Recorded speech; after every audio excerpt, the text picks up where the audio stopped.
Auburn is not a place, it is a people. The loveliest village on the plains is more than a college sports venue, more than a university filled with historic buildings, more than a quaint little southern town. Its worth lies within its people, those that call Auburn home, whether that be for a single day at a time or for a lifetime. Much like our legendary Toomer's oak trees, our stories are the product of a firm foundation laid in the beginning of our Auburn story. These are the stories of the Auburn family. These are their roots.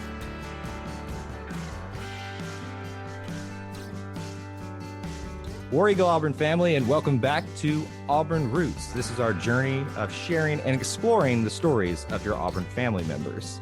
On episode 25, I like to do things special on the 5 numbers. Back on episode 5, we talked to Miss Sherry Wood, the daughter of Coach Sonny Smith. On episode 15, we talked to Coach Sonny Smith, the former head men's basketball coach, and our first coach that we interviewed here on this podcast network. And I'm pleased to tell you that on episode 25, we have our first Auburn athlete, former Auburn athlete, to sit down with us and be gracious enough to share their Auburn roots. He's a guy that many of you will be familiar with if you grew up in the era that I did, and was part of the foundation that was laid in forming what would then become the 2004 undefeated season, even though he wasn't technically part of it, but he did have a significant part in laying that foundation so that success was being maintained. He was a favorite target of Jason Campbell, and he's one of my favorite wide receivers in all of Auburn history, Mr. Jeris McIntyre. Jeris, thank you for joining us. Thank you. How are you doing, man? Oh, not too bad. You know, it's always a good day when I can talk to my favorite former Auburn football players, because this is the era, your era was the time when I really got invested in what it meant to be an Auburn family member and an Auburn football fan. So I got to admit, there were a few times that you made me jump up in my couch, off of my couch, with some of the catches that you were making from Jason Campbell. So I would imagine that was a pretty fun time for you. Yeah, definitely, man. I always look back at those days, and just reminisce on the good times, on being able to make plays, on playing at Auburn with so many great players. And those, I cherish, we cherish those moments every day, still to this day. So those were some fun times. We have a brotherhood and still talk to a lot of those guys to this day. So I really love my time at Auburn. It seemed like you really have invested, even after your career at Auburn and your career playing sports, in what it means to be an Auburn family member. So maybe just like this would be a great question to open up with before we get further into your personal story. But in general, what is it about Auburn? What is it that makes you want to be a part of it, be a part of the family, quote unquote? I think really it's just it being a family like yourself, myself, or any other random Auburn fan. Once you see that orange and blue, or once you hear War Eagle, it's like you become a family member. Mm-hmm. And a lot of people preach it, and it's a family atmosphere and a family environment. But if you've ever been on the plains for any kind of game, especially football, you just get that feeling. So it's really hard to kind of explain. For myself, I grew up an Auburn, Tiger fan. My dad played there. My mom went there, and had aunts and family members up in that area. So I was always Auburn, but the people that didn't grow up Auburn and came to Auburn kind of understood quickly what it's like to be in that family atmosphere, in that family environment, and just bleeding that orange and blue, really. Absolutely. And I'm glad to hear that the family ties are strong for you, because I was not aware of that. And that's usually one of the things I like to talk about is, Mm-hmm. Was it something that was ingrained in you by your family? It sounds that might have been the case. Yeah, it was. So my father, a lot of people know, some don't, but he was one of the first African-American football players at Auburn in the 70s.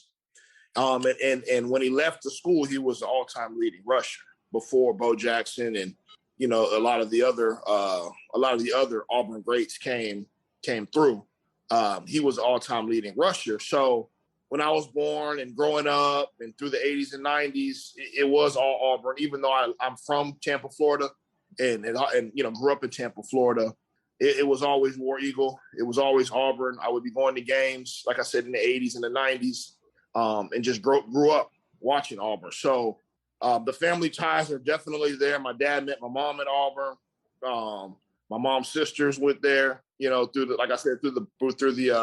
the Bo Jackson days and a little bit after. So for me, it was War Eagle from the time I was born. So it was really, I really had no choice, but I'm glad I didn't have a choice. So it's the first non-choice that you're glad you didn't have. Yes, I gotta be honest, I'm a little jealous of the amount of family ties that you have to Auburn. Here I am sitting here thinking, oh, I'm the typical Auburn fan. I've got, my dad was the big fan, all this kind of stuff, but you've got sisters, you've got, your dad was a leading rusher. This is a great little family history you've got with the Auburn family. Yeah. It's a lot, man. My dad graduated from there. My mom graduated. Myself, I graduated. My twin sisters graduated from there. My mom's, I think, two sisters graduated from there. I had about 3 first cousins that were there at the time I was there that ended up graduating around that time, around that era as well. 3 or 4, maybe even 5. I can't even remember. So on both sides, my mom and dad's side of the family, we're definitely deep in the Auburn roots. It might be time to find one of those buildings to rename to the McIntyre name at this point. Let's do it. Let's do it, man. Enough was invested in to have a building, I guess, per se. But it was it's kind of ironic and a great accomplishment and things of that nature. So I'm just kind of proud at this point when you look back at it. And everybody can say, hey, we went to Auburn, we graduated, beat up on Alabama during that time. I mean, what more can you add? What more can you ask for? It's a pretty well-rounded experience. Yeah. Great education, winning some games, beating up on Alabama a little bit here and there. And what else? Like I said, what else could you ask for? I don't know how much it gets better than that, man. But let's talk a little bit about you outside of Auburn, get to know you a little bit. So if you mentioned it already with some of the family ties, it was pretty much a non-choice for you, but you're thankful for that. You said you grew up in Tampa. So tell me a little bit about that outside of Auburn, growing up in Tampa, or anything else from your childhood. If I sat you down on a couch and say, give me your childhood or your adolescence in a nutshell before Auburn, what would that be like? Man, that's a good question. Sunny Tampa, Florida, man, beaches, jet skis, my sister's mom, dad here, a lot of friends, attended Tampa Catholic High School where I'm now the head coach. So I was able to go get a great education there and just kind of living the Florida life.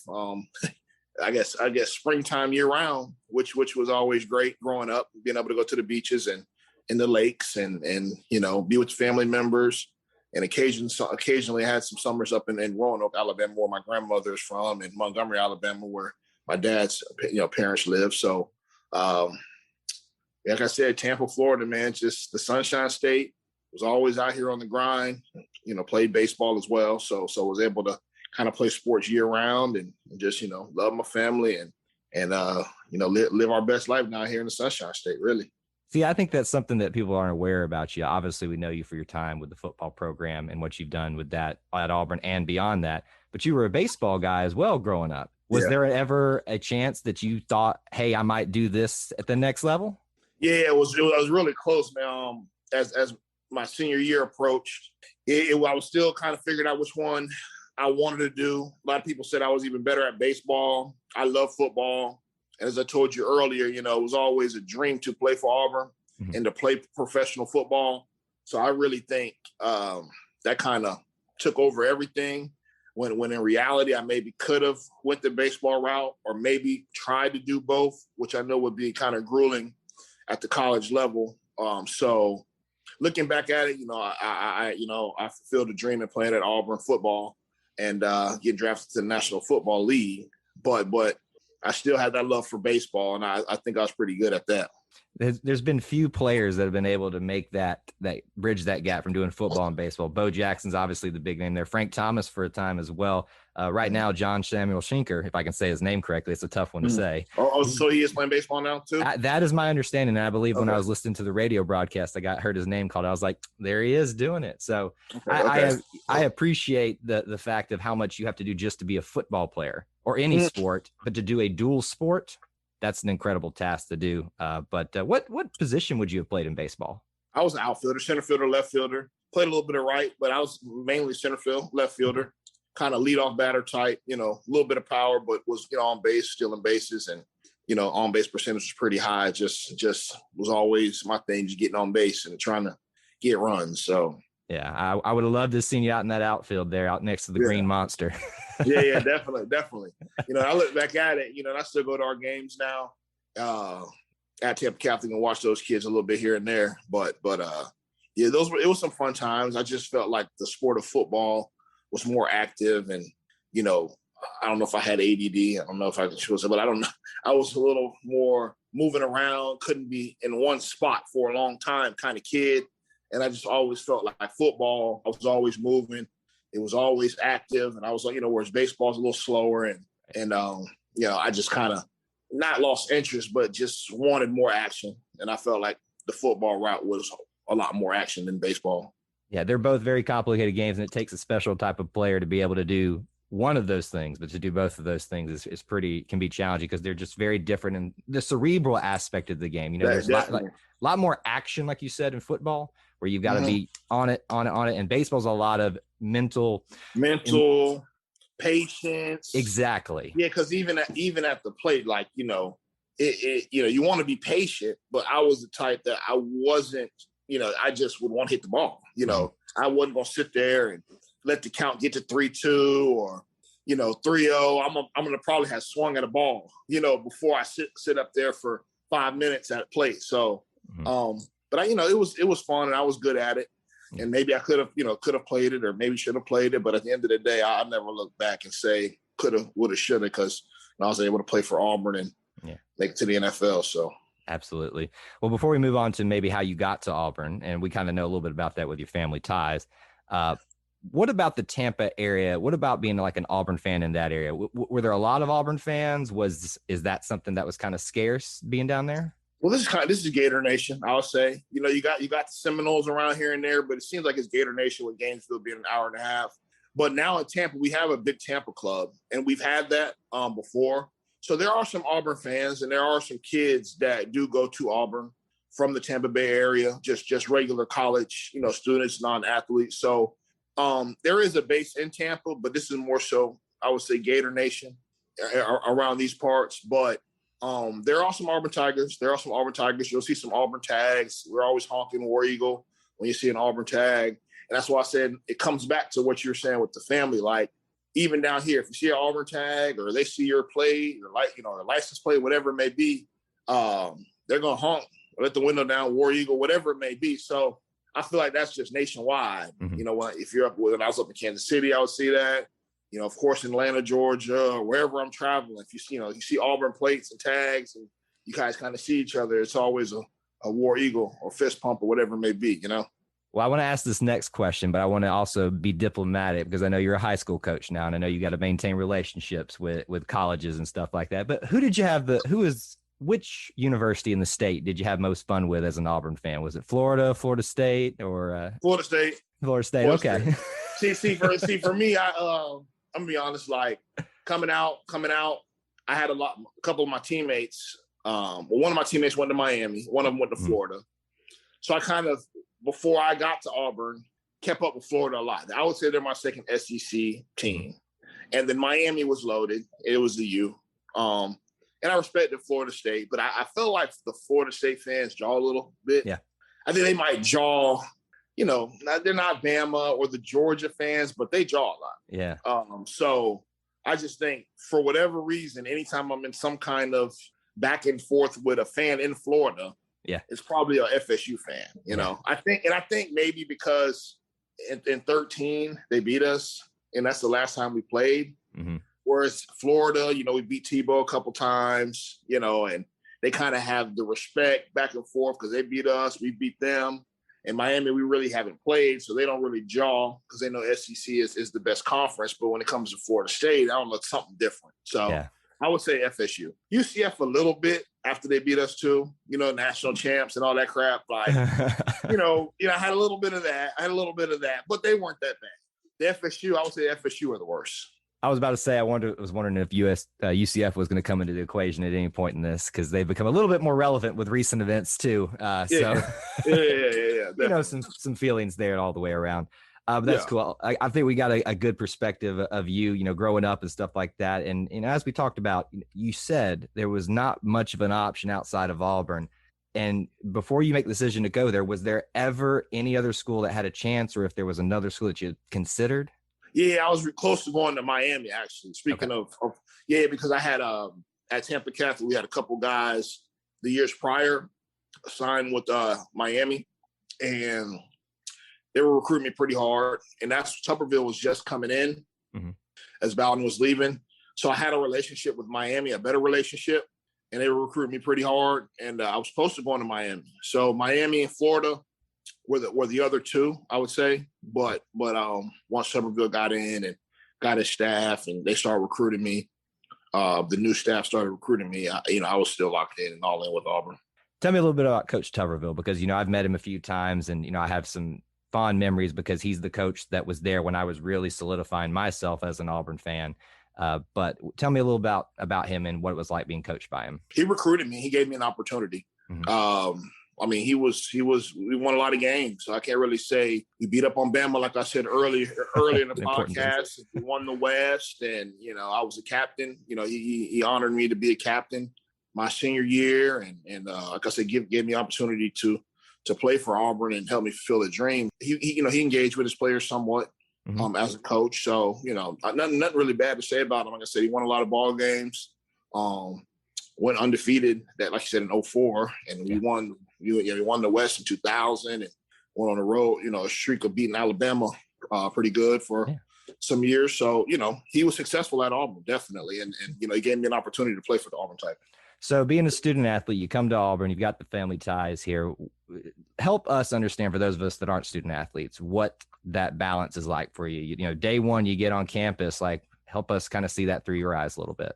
It was tough. I mean, it's a little different than high school, having a full day of classes and then going to practice, college classes at least, or workouts in the morning. So it was definitely a grind. I feel like as time went on, I got used to it. But initially, it is different than high school, and it takes you some time to kind of get adjusted, being on your own schedule, having to wake up, get up yourself, walk across the street to the buildings or to the your classrooms, and no one really holding your hand to do it, and being basically becoming an adult. It's definitely it was definitely challenging for I'll say that first semester of school. I think that's something that we need to hear is, just the general fan base, because obviously we see what you guys do on the field and what you go through somewhat during the week, because we get the little images in the media and stuff like that, but we don't know what the grind is like for you guys and what you have to put up with and what you don't get to do and participate in. Did you have any opportunity to spend time on campus doing anything else besides sports or get involved in anything? It's funny, not really at all. Some guys pledged in fraternities or whatnot, but not for the most part. My mindset was school workouts, and then maybe on the weekends hanging out with, friends and doing stuff here and there, going out here, a little bit or whatnot. But as far as just that everyday grind, man, it was the workouts were so hard. And then going to class, man, I was just focused on making it through the workouts, or things of that nature. So, nothing really. None. I can't say I did really anything outside of football workouts, football practice, and then hanging out on the weekends with the fellas. Mm-hmm. Now you were the strength and conditioning coach at the time was Coach Kevin Yoxel, right? Yes, sir. I've heard that's pretty tough grind to go through with him. Is that the case? Yeah, that's definitely the case. I mean, to this day, he has a story where I was so dang tired, and I was going down to tie my shoe, acting like I'm tying my shoe, but I was just trying to bend over. So to this day, anytime he sees me or has a comment, he's like, "Hey, man, you still tying those shoes?" So, man, those things were grueling, man. We work hard, and we saw him more than any of the other coaches, so he was more like that father figure away from home for all of us. And we all have so much respect and love for him. And he really helped that program and built it back to where it was supposed to be. And I have much respect for him, but his workouts were definitely hard. That running was hard, but it made us the best. It made us the best. And it was best for us. Yep.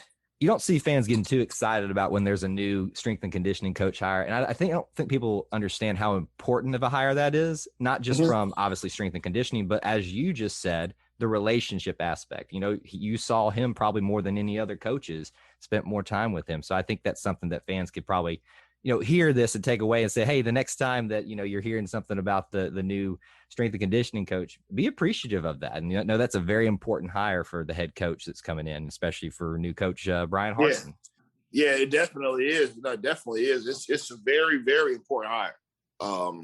Like I say, your Coach Johnson basically instilled everything that we put out there on Saturdays. He instilled it in us, the first day we got there and all the way on. So that to me, that's almost as important of a hire as the dang head coach, in my opinion. So a case can be definitely made for that in some degree. Yeah. Now, while you're at Auburn, what degree were you studying for, and what did you finish with? I graduated in education. Yes, I got my degree in education. What were classes like there at Auburn, or any funny stories from that or anything like that? Not really. They weren't easy. I went to a Catholic school, so we were college prep. So they weren't too difficult, but yeah, I mean, I enjoyed my time, and it was a little different going to class and stepping in the classroom, not knowing anybody, and classes, walking a mile away, or another class another mile away. But I can't really say any interesting stories. I mean, I really enjoyed my time at Auburn, and got to meet a lot of good people. Got a lot of good classmates, and it was a good, funny, interesting time. Well, let's talk a little bit about the football time there, because we need to spend just a little bit on that. If you had to pinpoint a couple games that come to mind during your tenure there, what would you say stick out to you? First one is Florida in 2001, when we won on a field goal at the end with Damon Duval. We were heavy underdogs, had a lot of guys hurt. That was probably my most memorable, being from Florida. Like I've said before, I had a pretty big catch to set up that field goal on that last drive. But Florida 2001, Iron Bowl 2003, when the Go Crazy Cadillac game, that first play of that game, whole bunch of controversy with them, I guess, on the plane trying to get Tuberville out of there, and I think we all knew that ahead of the game, and he just came out to be able to score in the first play of the game, offensive play of the game, 80 yards, with Cadillac, great blocking from the offensive line. I had a pretty decent block, and then ran down the sideline. So I would say that game. Also, Vanderbilt 2003, I scored twice. We were, I guess, preseason number one, and didn't score against, I guess, USC or Georgia Tech week 1 or 2. So I actually scored the first touchdown of the season against Vanderbilt.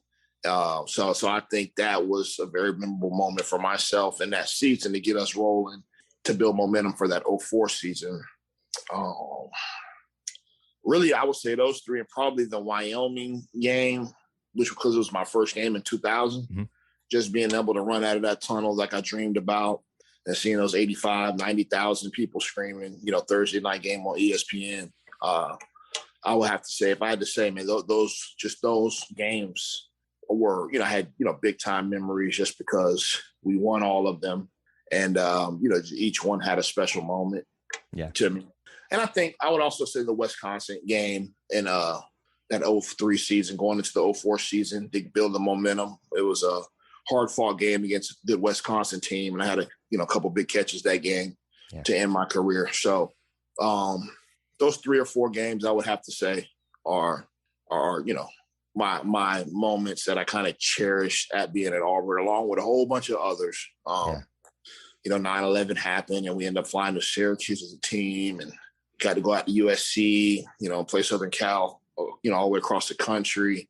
So just being some things like that, coming to Orlando for the couple bowl games were pretty fun. Just being back in Florida playing. So I can't really say just one, but some of those things were what I wanted to kind of pinpoint it, the highlight of my career.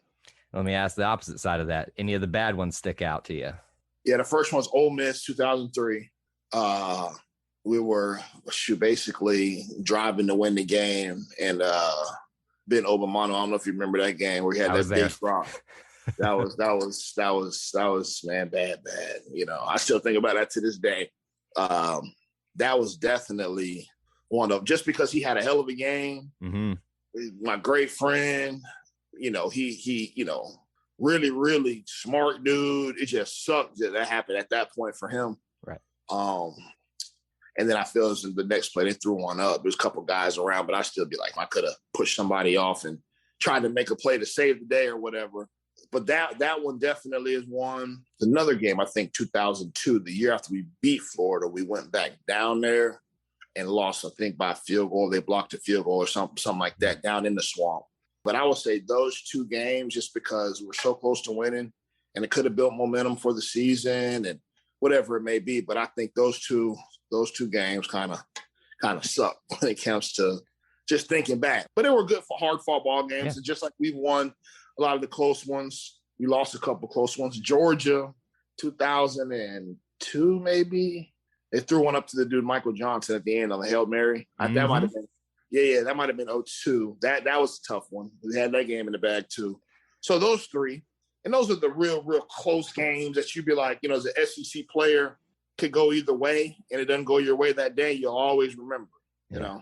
So you're bringing up memories now. We just had this high. You were going through all these games that I remember watching you in, and then we're going to talk about these bad ones. And I made the mistake of asking the question because I was there in the Ole Miss 2003 game. I was in the end zone where Wimanu dropped the ball, and there's no Auburn players out there that I have a problem with or have never not liked, but you couldn't have picked a worse guy for that to happen to, because he's like, he's such a nice dude, and like, wow, such a nice dude. Like, he's the only dude. I told him this too. He's the only dude that can go to Alabama for grad school and nobody get mad, right? Because I guess he went and did some doctorate or whatever he did, law school at Alabama. I was like, but I guess Auburn didn't have it or what. I said, damn, you couldn't go to Georgia Tech or Georgia or anywhere you had to go to, but no one's mad because he's just that good of a dude. Like, so it sucked, man, because he had a great game. I remember him catching the screen, getting it all the way down to like 20.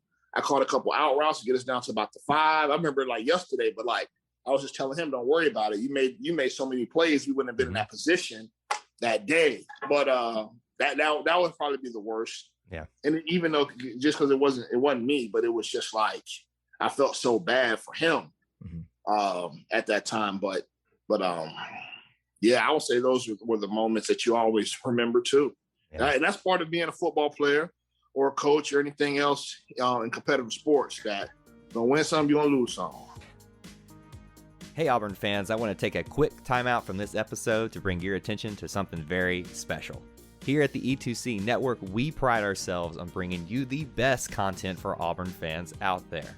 And best of all, it's free to you. But just because it's free doesn't mean there aren't costs, especially when you have a library of hundreds of podcasts, videos, blogs, and more. Many of you have reached out and asked how you can support this network in the past. Well, now I have your answer. It's called the E2C Network Booster Club over at patreon.com/E2C Network. There you'll find a membership monthly reward system where you can sign up for as little as $1 and get different perks at different tiers. Some of those perks include things such as apparel, eligibility to join us on future podcasts, recognition as an E2C Network booster, exclusive communications, and bonus content that is available nowhere else. If you love this network and want to help us keep producing podcasts like this one, please head on over to patreon.com/E2C Network to join the E2C Network Booster Club. You can also get there by going to our website, e2cnetwork.com/support. Whether you decide to join or not, we are still so appreciative that you would support us by just listening and being here, because each and every one of you is part of our E2C Network family. Well, that's it. Timeout's over. Let's get back into the episode. But as I said in the intro, you and your teammates that had left after the 2003 season laid the foundation for what was going to happen going forward. And that season before, you guys were picked number 1 by a lot of publications. I remember that very well. Did you guys really help me understand from a athlete's perspective here? When you were hearing that hype, did you guys really feel like you were the best team in the nation that year? Yeah, I think so, because we had a lot of veterans and then we had a lot of young talent. I mean, you got to think, that whole team in the 03 season basically got drafted or a chance in the NFL. So, we had Jason Campbell, Cadillac, Ronnie, Brandon Jacobs. And then we had, myself, Ben, Obamanu, Devin Aroma Shadu, Anthony Miggs, Courtney Taylor, Marcus McNeil on the O-line. I mean, we were loaded on defense, Carlos Dansby, Dontarius Thomas, Carlos Rogers, Rose Green. So we were loaded. So just looking at it and what we had, and I always look back at it, absolutely. I think we felt we were the best. I think that was the year before, right when we're coming off of beating Penn State in the Capital One Bowl or whatever they call it. Yeah, it was Capital One Bowl, not Orlando. So we beat them up, and most of that team came back. And, the publishers were right from the sense of what they saw at the end of 2002 and what we had. I just think we never meshed offensively, just as a whole. Had a new coordinator. Defense was playing pretty well. And I just think it took us a little bit of time to kind of get in our groove. But by then we had lost a couple games. So it was kind of like that number one or national title talk was kind of dwindling away. But I think towards mid-year, we showed that team that everybody thought we were going to be. It just took a little bit more time. So you see the team after you go undefeated, arguably were the national champions and never got to play for it. Do you take a little bit of, pride in knowing that you, in essence, helped create and made that a reality? Yeah, I do. And the reason why is because I think what we went through in 2003 helped build what it was in 2004, because it was the same expectations, or maybe the expectations weren't as high, but it helped, the stat senior class to be like, hey, regardless of what we're ranked, we got to do it and put it on the field. On top of making sure offensively we're together. Do we have the right coordinator? Do we have everybody in the right pieces from week one? So, and I think that, came with coaching and players when it came down to the 2004 season. Whatever mistakes that we made in 2003, let's correct them. So in 2004, we can go and hit the ground running. So I do think 2003 and that group of guys helped build what happened in 2004. Well, I hope you guys, you personally, but the rest of your teammates from that 2003 team that never got to see the 2004 know how much we do appreciate the foundation that you laid in making what 2004 was the reality. And let me ask this, and let's close out our talk about like just Auburn football stuff in general. You think that 2004 team would have beat 2010? That's a good question. 04, 010. I think 10. Man, I don't know, because Cam Newton, man, he to me, what he did is the best college football season ever.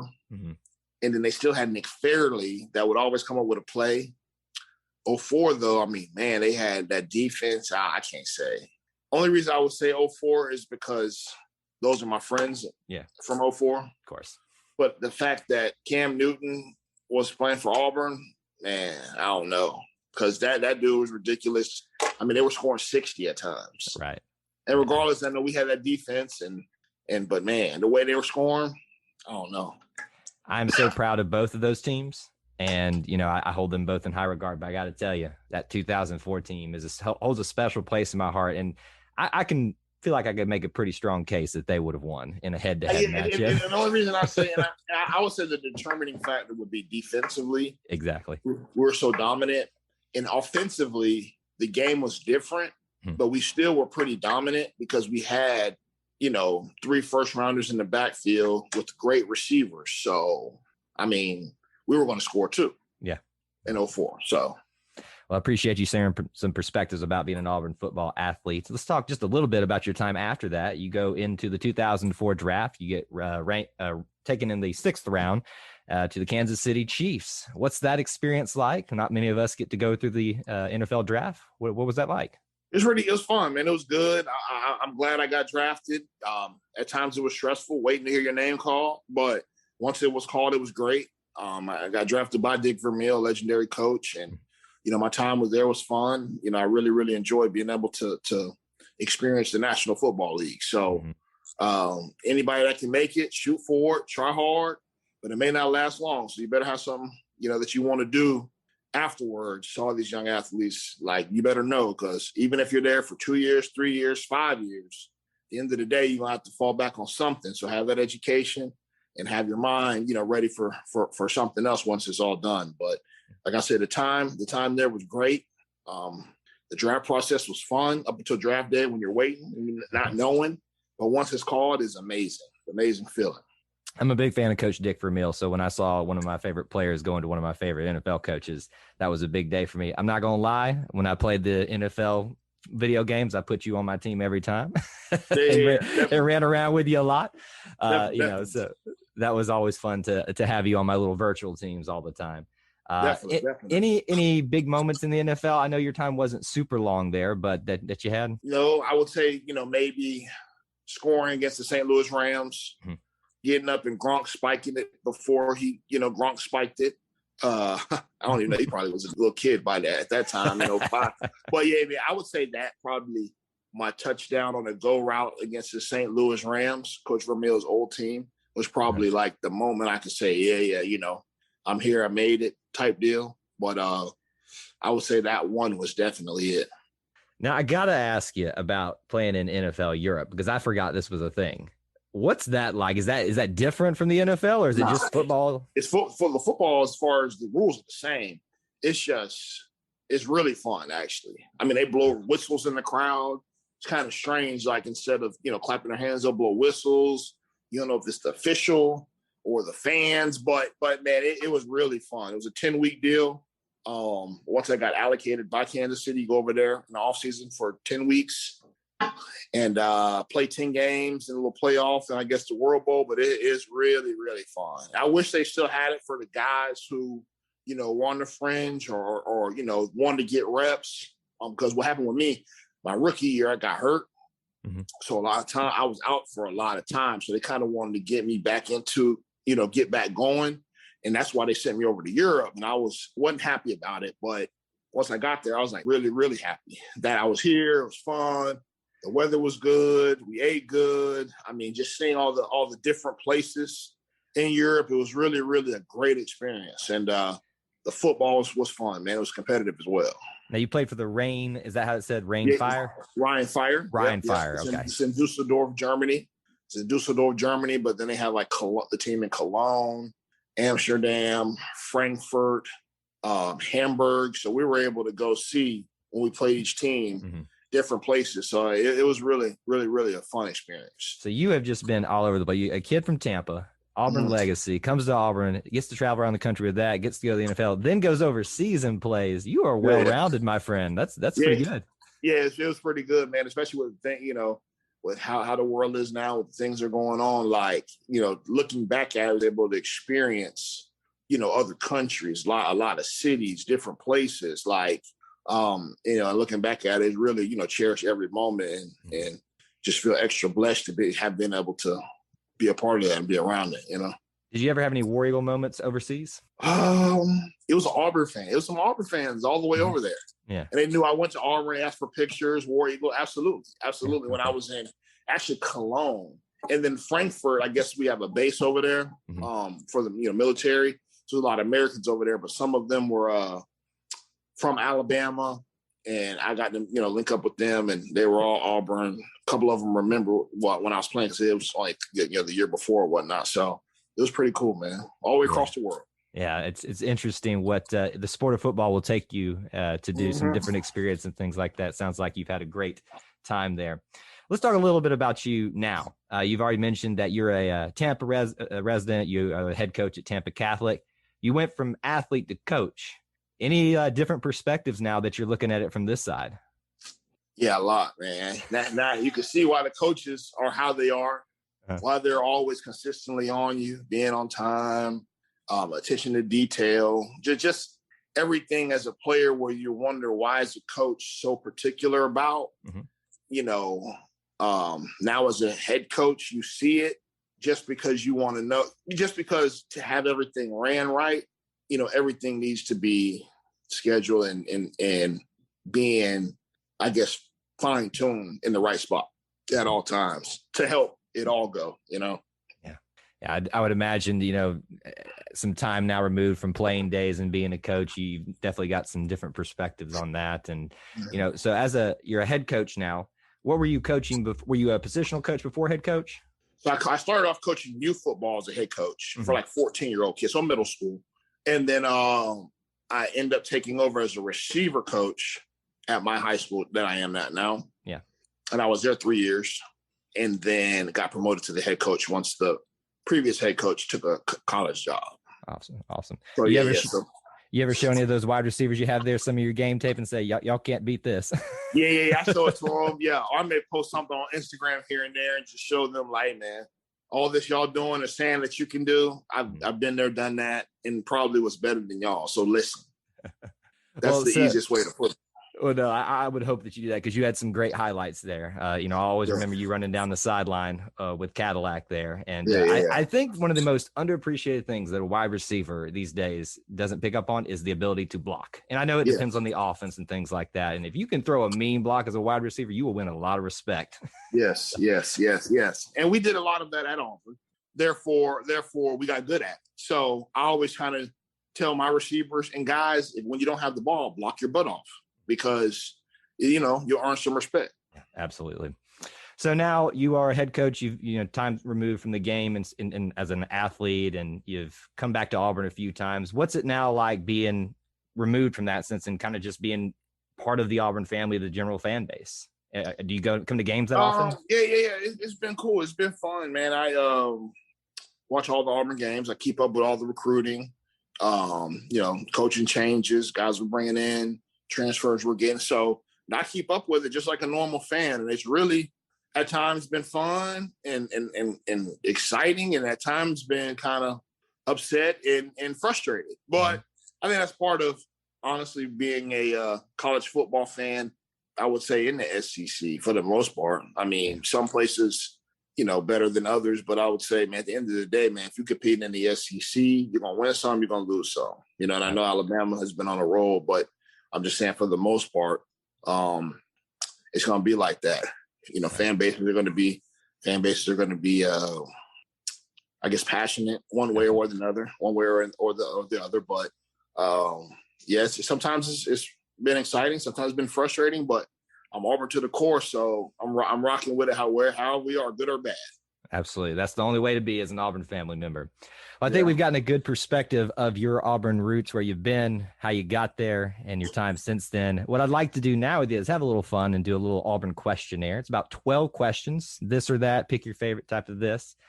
Maybe some explanation would be deserved from some of these answers, too. We'll see what happens. They're usually pretty fun. Question number 1, orange or blue? Blue. Why? Darker color. I just like the darker color. Sometimes orange, you walk around look like a pumpkin. It's so funny. I think people are thrown off when I ask the why on that part of that question. They're like, what do you mean why? It's just the one I pick, Nah, I've always liked darker colors. I like black. I like dark blue. Orange is, kind of bright. And you might walk, like I said, if it's not Halloween, you just walk around with a bright orange shirt, But I say blue. I like it. Question number 2, Aubie or War Eagle?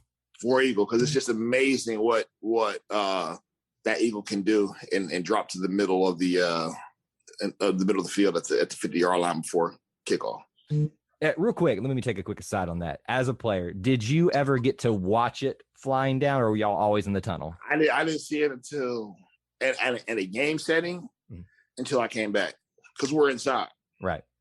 But it's amazing. It's amazing. So War Eagle for sure. All right. Question 3.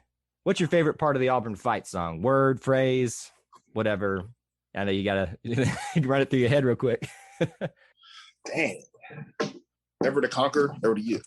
That's usually a popular one there. But ever to conquer, never to yield. Yeah. It speaks to, the Auburn spirit a little bit, and that kind of, in essence, defines who we are. Question 4. This might be an easy answer here. Let's see. Your favorite Auburn athletics program. What sport? Let's see. Bruce Pearl had me going, man, a little bit, man. Auburn football for sure. Of course, I figured. Softball had me going for a little bit too. But they do. There's a lot of programs right now that are really starting to kind of take some attention, And I'm not surprised that you said softball had you for a moment. It's hard not to like Bruce Pearl, though, right? Yeah, Auburn football for sure. All right, question 5. This will be interesting. Your favorite Auburn athlete? Cam Newton.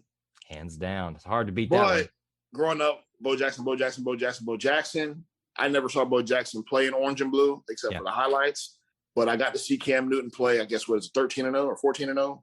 Every 14 of those games, I watched him, and he was phenomenal. And he put Auburn, we're always Auburn, but, when it was dominated by other schools and teams, and you drop this guy on the campus and he went to national championship, wins every game, it's hard not to say Cam, Bo is right there, but are you talking about from the time at Auburn or just in general? In general, all time. Well, then Bo Jackson, there you for go. sure.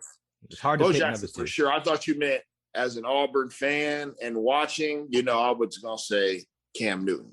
But as far as just a total athlete, the greatest athlete of all time, Bo Jackson. There you go. Question 6. Out of all time, your time, any time before that, in the future, I don't know if you can see the future, your favorite Auburn coach, any sport too? Dang, that's a good question. My favorite Auburn coach. I'll probably say Coach Greg Knox, because he was my receiver coach at Auburn. He's now the Florida's running back coach, but he was probably the reason just how he was on me and how he, just every day, all the time, it was probably the reason I say that is because he helped me be successful. And see, that's why I love asking you this question, because when I ask this to just the general fan, we typically get, Coach Shugger, and you'll get Gene Chizik, Tommy Tuberville, Gus Malzahn, all that kind of stuff, Bruce Pearl. But to hear you actually, give a shout out to an assistant coach. That's a great thing. Yeah, he's there, right? Him and Kevin Yoxel that we spoke about earlier are right there. Just because my time there, without those guys, who knows? You know what I mean? Yeah. No, it makes a lot of sense. Yeah, Yox and Knox, definitely. Yox and Knox, I love it. Question 7, your favorite non-athletics Auburn person. So this can be anybody, a celebrity, a family member, a professor, or just a general fan that you've gotten to know. When I think of Auburn outside of athletics, I think of this person. Man, I don't know. That's a good question. Maybe I'm too much of an Auburn athletics outside of athletics. I don't even know. How about yourself? For me, it would probably be David Housel, the Auburn historian. So he was an AD. Yeah. So he was a great dude. He's a great dude. Man, I don't know. That's a good question. Well, we'll let you think on that. Maybe you'll get back to us someday on that one. There's too many to count, right? Yeah. I can't even think. Yeah. All right. Question 8. Your favorite Auburn building? Any of them? So not Soho. The Haley Center. Haley Center. Interesting. Is it just because that's where all your classes were? This Haley Center, yeah. So the classes were, the hangout, the concourse on the yard was all just right by the Haley Center. Yeah. Okay. So if I'm just saying building, just in my time, the Haley Center. Awesome. Well, a lot of people say to this day that people are still stuck in the Haley Center because it's some type of vortex that people never find their way out. How is it? I ain't been there lately. How is it? Is it still there? I've lost friends to this day. I still can't find them. No, I mean, it's still there. It's still, I think it's one of those buildings that everybody loves to hate on, but if they ever get rid of it, there will be a protest. No, because I just say because on the first floor, that was a hangout spot. Yeah. So everybody had class in the Haley Center. Yeah. They walk in. But it's funny that you said that, because once you go through there and you start going through the building, it's like however many stories, and half the classrooms look like they're empty. But yeah. Now I can see why people would say that. But I'll say the Haley Center. Yeah, it was a very common area where a lot of people hung out, met between classes and stuff like that. It still is to this day. If you don't get lost in there. Question 9, your favorite Auburn place to eat, even if it's not there anymore.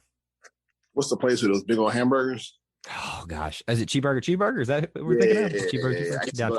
I used to go there all the time. And I don't know if we can count Guthrie's. I used to go there all the time. I'll count it. Guthrie's by far then. I just don't know if it's there, but Guthrie's by far. I mean, we ate that every other day.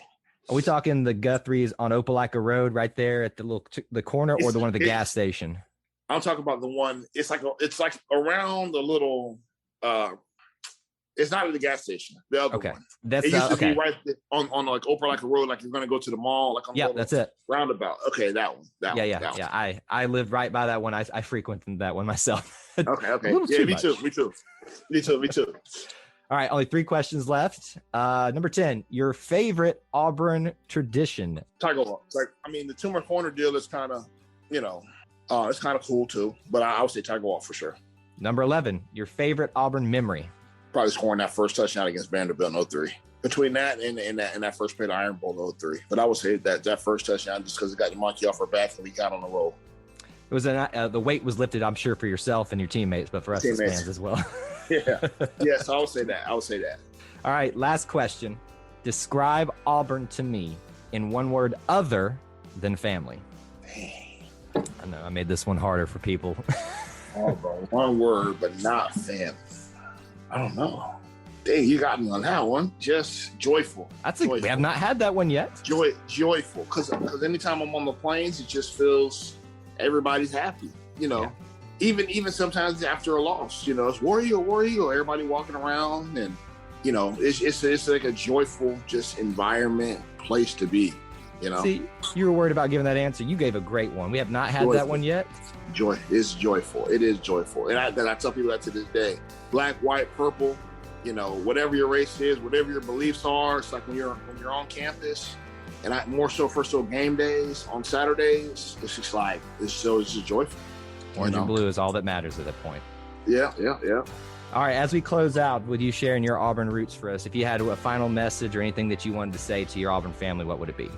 Just War Eagle, and I look forward to us winning a lot of football games in the future. Hopefully, Coach Harsin brings back that toughness, that mean streak of guys ready to go kick some butt. Not that Gus didn't, but right. It's just be a new day there, and hopefully we have a great fall and finish off these spring sports pretty well, and that's really it, man. Just continue to be that big Auburn family, great, joyful family that we are. Absolutely. It's a great way to finish out your Auburn roots, and we are so appreciative of you, Jeris, for spending some time with us to talk a little bit about your time before, while you were there, and after, and we hope that the Auburn family has gotten a chance to get to know you just a little bit better. So thank you for joining us. All right, thank you for having me. I appreciate it. War Eagle. War Eagle.